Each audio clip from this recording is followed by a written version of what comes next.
Hi, I want to make a quick video about what to do with your old employer plan. Do you leave it? Do you move it? And what are the pros and cons of those different options? So first is do nothing. Leave it there as long as you want to. As long as you have at least $7,000 in the plan, typically you're allowed to leave it there as long as you want to, unless they tell you otherwise. One of the benefits to leaving it could be the investment choices. Some plans are better than others, and there could be certainly some of the bigger employer plans could have a contractual stable value rate or a fixed rate that you cannot get outside the plan. So just something to consider before moving.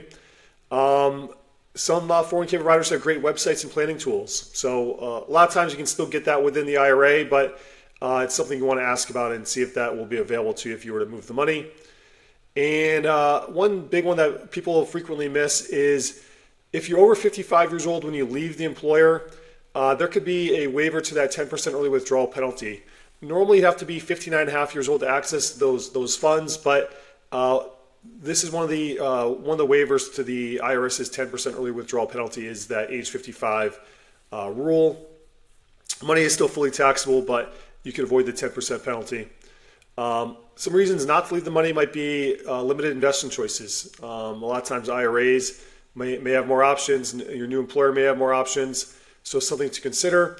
And then changes in plan administration could create obstacles in accessing the funds in the future. So a lot of times if you need to withdraw money or you want to do a rollover or even take a loan, you most likely need to have some kind of trustee signature, and that can create an extra hurdle. You may have to get that yourself. The record keeper may get that for you, but if you've left there 5, 10, 20 years ago, not only could the people have changed that were the trustees, but also the administrators could change as well, and maybe they could have changed providers. Maybe it was at Empower, now it's at Fidelity. So if you do plan on leaving your money there, make sure you keep your address up to date if you move, and make sure you keep track of those funds so you don't lose that and have it get bounced around between different places. Option 2 would be move it to your new employer plan. That's assuming your new employer plan allows for rollovers. You'd certainly want to check with them and make sure that they'll accept the funds. But this is good for simplicity, just keeping things together. You do want to do a fee comparison between the plans, make sure it's in your best interest. You want to review the investment options, make sure that these are investments that you'll be happy with, and maybe a broader selection than what you had previously. But before you move it in there, you'd certainly make sure that you're happy with what's available. Like I mentioned, you want to check to make sure they'll accept the funds. And if your old employer had a Roth 401k, not all employers are offering Roth 401ks at this point. So if you have a Roth, you want to make sure that either you roll that to a Roth IRA or roll it to a new Roth 401k if they have it. One of the benefits to moving it to a 401k would be the ability to take a loan from it. So usually you can borrow up to half of the balance, capped at $50,000. So if you do plan on borrowing money, then maybe moving it to the employer plan to take a loan, that could be a better option for you. Potentially limited investment choices. Like I said, you want to check and make sure that the options, you're happy with the options available. And then limitations and ability to access savings. So once the money goes into the plan, you cannot always get it out that easily. There could be rules and restrictions. You may not be able to get that money out until you separate. So those are questions you want to ask. Option 3 would be rollover to an IRA or a Roth IRA. So this allows you to kind of get things in your name only and not have any employers involved with it. If you have multiple old employer plans, you want to get them all into one place, or if you just want to have an IRA, and then as you kind of work your career, kind of keep consolidating these plans as you leave, and as you separate, just keep rolling them into that one IRA. You certainly want to do a fee comparison between the 401k and IRA. One of the benefits to the IRA would be a broader range of investment choices. So often you can get mutual funds similar to what you get through a 401k, but it'll be a much broader selection. A lot of brokerage platforms now have hundreds or even thousands of different mutual funds available. Same for ETFs. There's thousands of different ETFs out there. ETFs, exchange traded funds, trade like stocks. They trade intraday versus mutual funds they trade at close of business. So you get a little bit more access. You can also be a little bit more specialized if there's an asset class you want to get into. You want to get into small cap growth or just a broad small cap index or a large cap index. You can do that through ETFs, or if there's themes like semiconductors or AI or cryptocurrency, there's different ETFs for that as well, or precious metals or whatever it might be. Individual stocks, an IRA can help get you access to individual stocks that you might not be able to get within your 401k. CDs or other alternatives are available as well.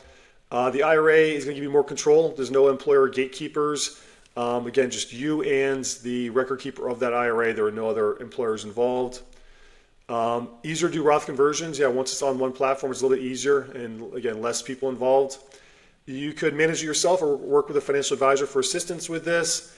And keep in mind, investment management and other associated fees may be greater when compared to employer-sponsored plans. So again, you want to make sure you review the pros and cons, talk to your advisor, and make sure you fully understand what those options are and what those fees are and how they compare to each other. Option 4 would be cash it out. So if you're cash it out, keep in mind it is fully taxable. It could be subject to the IRS 10% early withdrawal penalty. If you have a 6-figure account and you cash it out, keep in mind they're going to add that to your taxable income for the year for the household. So you may end up in a higher tax bracket than normal, not just on this withdrawal, but on all of your income for that year for the household. So keep that in mind. You lose the tax deferral benefit. Money that's in the 401k is growing tax deferred. You're not paying tax every year on the capital gains or the dividends or interest that's being earned. If you were to invest this into an after-tax account, then you will have tax consequences on those different types of transactions. Cashing out might give you access to greater opportunities to explore investments not available inside of qualified accounts. So things like real estate, investment properties, those are things you cannot typically buy with qualified assets. And then savings are not subject to custodial management or other fees. So savings is often very low cost, low interest rates often as well, but lower cost.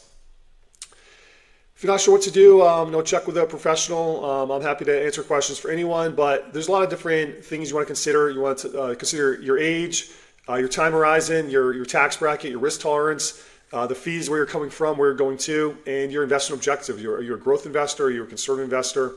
These are all things you want to talk to a professional about. Again, I'm happy to talk to anyone about this. Message me, email me, call me. If you like this, like the video and leave comments or questions. I'm happy to help. But thank you for watching.